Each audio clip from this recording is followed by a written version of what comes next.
I'm here with Matt Simon, who wrote A Poison Like No Other: How Microplastics Corrupted Our Planet and Our Bodies. Thanks for being here with me, Matt. So let's start with, how did you get into plastic research? Yeah, I've been reporting on this for a while and here and there in the years before the pandemic, kind of as these studies were trickling out. So microplastic science is actually pretty new. It really hasn't started gotten going for the past 5 or so years. The term microplastic wasn't even coined until 2004. So it's a very new science. And I was sitting around during the pandemic. Because I'm an idiot, I thought what a great idea it would be to depress myself further about the state of the world by writing a book about microplastics. So what I tried to do is kind of distill all of the current knowledge around microplastics, and then also talk about where this research is headed, what is still left to be known, food, health, human health, ecosystems, all sorts of things, given the fact that these particles are absolutely everywhere. Yeah, yeah. Now that I've read so much, I'm like, okay, so fish. You don't want to eat big fish because there's mercury in them. Now you don't really want to eat small fish because there's tons of microplastics in them. Well, and they'll be in the big fish too. But I was like, all right, so there's just no fish, whatever. But I'm just curious, do you eat fish after all this research? I do eat fish Yeah. here and there. I make a point in the book. I think this is a really interesting study that a couple years ago found that fish does have a certain amount of microplastics in it because as fish are eating stuff in the ocean, they're inevitably accidentally eating microplastics. Those have been shown to actually get through the gut barrier and then get to the tissues that we eat. So mussels of salmon and things like that. But it's also been found to be in very high amounts in filter feeders, so oysters, clams, mussels, that sort of thing. We eat those whole. So the salmon, we might just be eating the fillet, and then that's the end of it. And there's probably less particles that are actually migrating into those muscle tissues that we eat. But if we're eating mussels and clams whole, we're eating all of the microplastics that they have eaten previously, and they're filter feeders. They're taking in basically whatever is in the water, and it is getting caught in their tissues. But then there was this paper that came out a couple of years ago that quantified the amount of microplastics in various foods, be they the seafood or otherwise, and actually found that you'd eat an equal amount of microplastics in the food itself as you would the stuff in indoor air that is falling onto your plate as it's sitting there and as you're cooking this meal, equal parts, stuff that was already in the food and stuff that had just fallen onto the food in your home, which I thought was a really incredible paper, a really incredible revelation because yes, we should worry about what is in the food, but also very much be concerned about not only what is falling on the food through indoor air, but what they're breathing in the indoor air as well. It's very high concentrations in the home. Yeah. Yeah. Speaking of filter feeders, I remember reading a few years ago about, I didn't know, I don't have a strong background in what's happening in the ocean, but I remember reading about how filter feeders could be used to clean the ocean. And in specific relation to microplastics. And I just couldn't help but think, but then people are eating that. So what's happening there? Like, do people know that oysters, this like luxury item is just like packed with toxins they could potentially be ingesting? Yeah, so there's actually a project at, I believe, University of Plymouth in the UK where they're looking into this. So they are deploying these filter feeders like oysters and clams, preferentially around places where you're finding the most microplastics. So that is typically around wastewater treatment plants. This is a major source of microplastics. We wash our clothing, and two-thirds of clothing is now made out of plastic, things like nylon and polyester. That washes to a wastewater treatment facility, which then treats the water, but then flushes those particles out to sea. So there's this idea that you can, grow these filter feeders around that effluent. So things like bays are particularly polluted with microplastics, and they can, in large part, take up a lot of those microplastics. You would not want to eat those, of course. So this would be it's an experiment. They're working animals in a sense. But yeah, but we have to think about these filter feeders that are growing around these human habitations around coasts, that's where we're finding the most microplastics and the most microplastic in those organisms. TBD, if that's going to be enough microplastic exposure to have an impact on human health just from oysters and mussels and things like that. But we're ingesting and inhaling them in so many other routes that we don't just have to worry about oysters. Yeah, yeah. Another part of the book that I'm interested in and wondering if you can expand on is because I hadn't really thought about rubber and tires and tire plastic.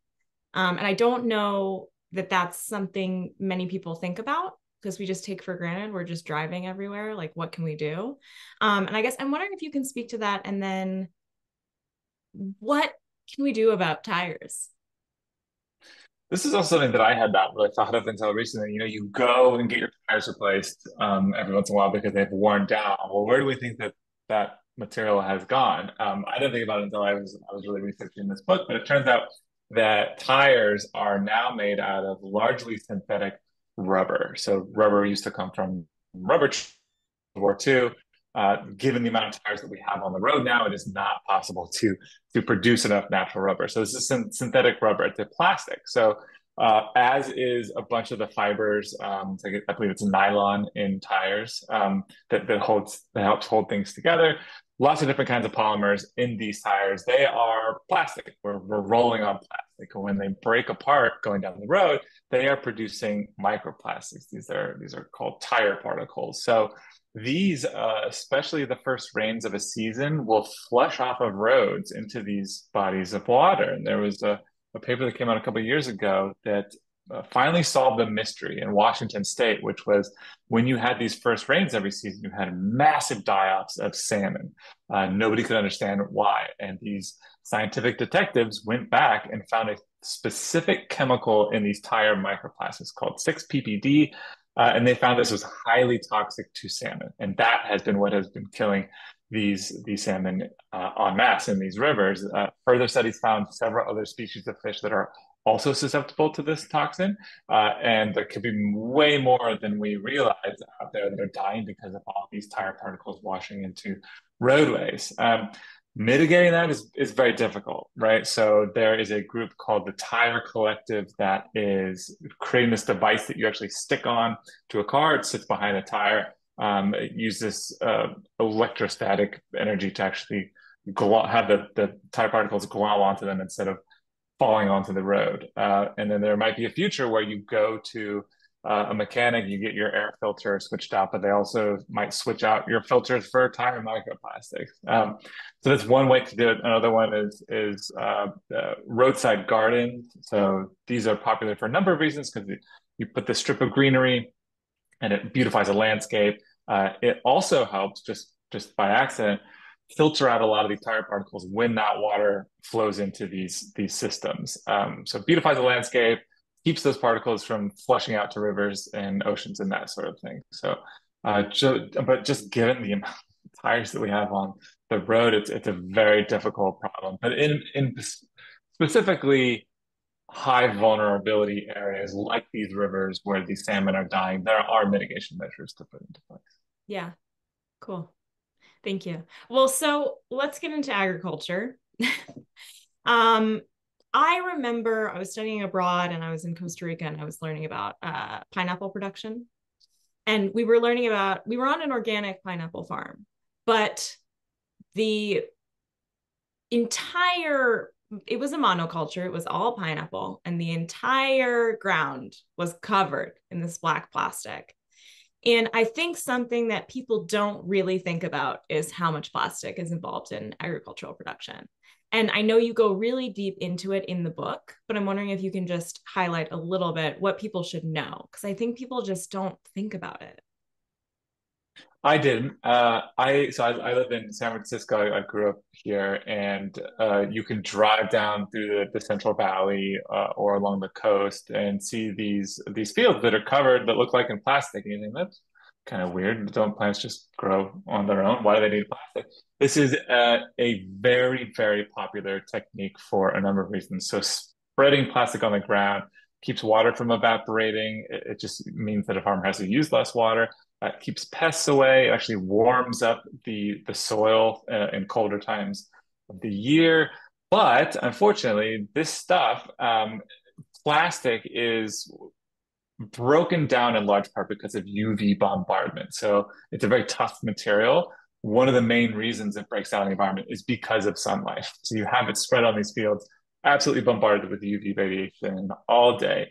That breaks them apart. And it's very difficult, and in fact, probably impossible for most of these farmers to then peel that plastic off the field at the end of the season and dispose of it properly. It tears apart. So this is increasingly popular in China as well, where they're finding major problems with this stuff accumulating in soils in kind of these larger chunks of the sheets, but also in microplastics that are breaking off from this. But it's a problem all around the world. And then we also have to think about sludge. So sludge being human waste that is processed at the wastewater treatment facility, where I talked about these fibers from our clothes washing to that. So it turns out, unfortunately, that these facilities capture something like 90% of these microfibers from our clothes in that sludge. So they flush the remaining 10% out to sea, where microplastics cause all kinds of other harm. But the 90% of this massive amount of microplastic is now infused in that sludge. That sludge is spread on fields as fertilizer. So in North America and in Europe, it's something probably around 1 billion pounds of microplastic applied to fields each year by way of sludge that is accumulating in the soil. There have been other studies that have gone back and looked through the decades. The more sludge you apply, the higher the concentrations of microplastics in those soils.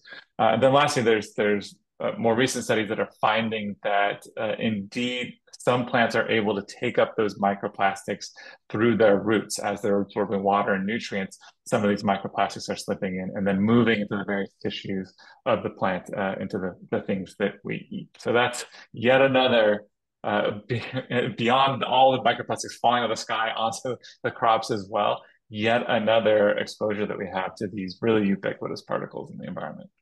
Yeah. Yeah, it's scary. They're everywhere. So in doing all of your research, and while you were doing this during COVID, uh, how did you sort of manage your plastic anxiety? Because I feel like that would be so stressful. Therapy, therapies helps a little with such things. I do everything in my power to use as little plastic as possible. I try to buy clothes that are cotton, and I keep my clothes for as long as possible. I was thinking about this shirt that I have the other day. I think I've had it for like 10 years, Mm. which is not very fashionable, and I understand that. But there are a number of studies that show that the longer you keep an article of clothing, the fewer microfibers it produces when you wash it. So it just gets to kind of an equilibrium after a while. It doesn't produce zero, but it just produces fewer than if you keep buying fast fashion, which is crappy to begin with. That breaks apart much more easily and flushes more microfibers into the environment. But just being as conscious as I can possibly be about reducing single-use plastic, and in particular, the issue though is that we, as consumers, just have so very little choice here at the moment. So they tell us that like one of the charms of capitalism, right, is that you have this choice. You can go to a supermarket and choose for some reason between 20 different toothpastes, right? But you don't have a single option that does not come in a plastic tube. Why is it not in an aluminum tube that we put all sorts of other cosmetics into, and that recycles much more easily and does not leach toxic chemicals into the toothpaste? So we are doing, I think, our own little things here and there, which is fine to reduce our consumption of plastic. But at the end of the day, we need political action here. And I like to tell people that the most impactful thing that you can do is not to reduce the amount of plastic you're using, which is good. In fact, it's great for your health, because increasing body of evidence is showing that plastics are extremely toxic to have around the home, and especially in contact with our food. So reduce that for sure, but it's no substitute for the massive political action that we need to convince our politicians that plastics and climate change are two sides of the same coin. This is the same exact industry that destroyed the planet with climate change. The petrochemical industry and fossil fuel companies. The fossil fuel companies own these petrochemical companies that produce plastics. They have made no secret about the fact that they are massively ramping up their investment in plastics as they see that we are going to decarbonize our society. They're shifting their profits elsewhere, and that is going to destroy the planet in a second way. It's a 1-2 punch from these truly sociopathic corporations that are killing the planet with climate change, and then not content with doing that, going to kill it with plastic pollution. So that's what we're up against. It's all great that we reduce our individual consumption of plastic, but we can't get anywhere unless we can get politicians to really hold these companies to account. Yeah. Yeah, which tends to be the general theme about all chemicals, all Yeah, toxic in right. our world. So since you wrote the book, is there any new study or any new information you've received that you found really, I will not say fun, but interesting or pertinent? Yeah, I think two come to mind that were recent. So one was a couple of months ago, a paper that came out that looked at plastic ingestion in seabirds. So one of the things about microplastic science being a new field is that scientists have very well documented where the stuff is in the environment and in what organisms it has gotten into, which is essentially everywhere they look, they're finding microplastics. What's kind of an outstanding notion is, well, what harm does that then have for organisms, and then does that have harm for ecosystems? And this paper found what they're calling a new disease in seabirds, which is plasticosis. It is these birds eating both macroplastics, some of these larger pieces, that scars up their digestive system. But this group also found microplastics in the organs of these birds, which is very good evidence that like in fish, where they are swallowing microplastics, those particles migrate into the tissues that we eat. In birds as well, those particles are being ingested and then migrating into the kidney and spleen is where they found it in these birds, but they also found severe damage. So that is a very important piece of this. And when plastic companies are going to push back on things like taking action on microplastic pollution, they'll say, "Oh, well, it's not in concentrations yet where we need to worry about it." It most certainly is already in concentrations where we have documented harm both to organisms like seabirds and to ecosystems. So like the salmon dying off in rivers, that is a shock to the ecosystem, right? And that it's very important to keep in mind that as we produce exponentially more plastic as a society, um, year after year after year. So by 2060, it will probably triple from current levels. We are at 1 trillion pounds of plastic being produced a year. So that's 3 trillion by 2060.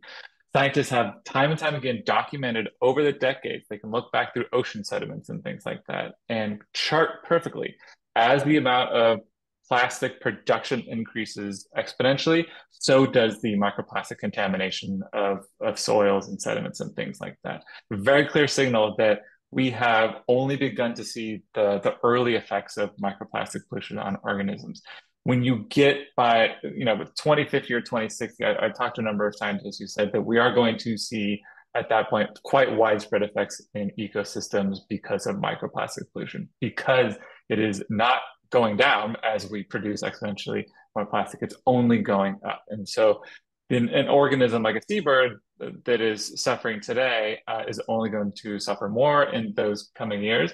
But even an organism that is not suffering right now at these relatively low concentrations of microplastics compared to what it'll be 3 decades or 4 decades from now could very well be suffering in the near future. And I think that's the real urgency here, is that we have to act now to, at the end of the day, there's no substitute for just bringing down the production of plastic dramatically. And then the second one was an interesting one that came out about a month ago that looked at recycling facilities. So recycling is this very contentious, complicated, angsty topic where for decades now the plastics industry has encouraged us to recycle when all along they knew that it wasn't working. So we are recycling something like 5% of plastic waste in the United States right now, which is not super. And this study went and looked at a facility that was like a brand new recycling facility for plastics and found that when the stuff is, first of all, ripped up into smaller pieces and then turned into pellets that then become new bottles and bags and that sort of thing, all along the way, it's washed. And then that wastewater is just sent out of the facility. So it goes either straight to a body of water or it goes to a wastewater treatment facility, which again captures 90% of microplastics in sludge that is then applied to field. 10% then gets out into the environment by way of the effluent. So they found that this facility was producing something like 3 million pounds of microplastics each year that then flow into the environment. That is one facility. And that's what I think is really scary here is that we have only really just begun to figure out the ways that microplastics are leaking into the environment. And here we have this supposed solution to plastics, the plastics crisis, being a major contributor to the microplastics problem, which is not to say there won't be a place for recycling going forward, I think. We just got to be way more careful about this because microplastics are produced at every step of the plastics production process. And there's just no escaping this. And there's no substitute for just stopping producing so much plastic. Yeah. Yeah. Well, Matt, thanks so much. Thanks for your time. And I hope people go Sure. and read your book. And it's so comprehensive. Anything you'd want to know about where plastic touches us is available. So thanks so Great. much. Yeah. Thank you for having me. I appreciate it.